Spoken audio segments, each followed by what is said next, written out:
Alright guys, Bucky Saul's back. Short little episode. I got my Toro Grandstand sitting back here. This was the EFI model with the fuel injected Kohler, and this is a 2019. Was working pretty good, but 99% sure we had a fuel pump failure, and they're over 300 bucks, and I had a spare engine with all the carbureted stuff. So me personally, since I used to work on these, I'd rather deal with carbureted issues than the EFI stuff. But the block looks to be 99% the same. Looks just like they just added those extra tabs there for to mount the high pressure fuel pump, but everything else looks like it's going to swap right over. So I got the donor engine sitting back here. If this was in better shape, I'd probably just swap the whole engine, but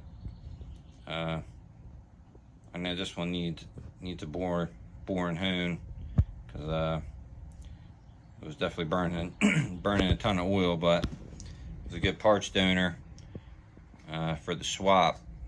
So I got the flywheel, the coils, intake manifold, the governor bracket and stuff. So in my opinion, the engine side of things is pretty cut and dry. It's kind of just rinse and repeat. Just take the EFI stuff off, bolt the carburetor stuff on. The posts are right there for the coils. Swap the according flywheel for the the matching coils. And like I said, that side to me is cut and dry, where it's a little less cut and dry is going to be the machine side of things, because the wire harness isn't the same as a carbureted model. So I know I could just make my own wire harness, but I think what I'm going to do is just get one off eBay from the carbureted model, and we'll just swap the whole harness over, so it's more OEM. But I'll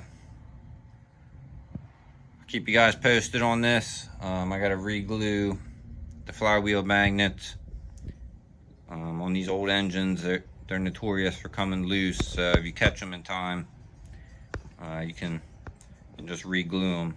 But I'm gonna make a short video on how to do that, so stay tuned for that. But that's all for now, guys. Thanks for watching, and stay tuned for more.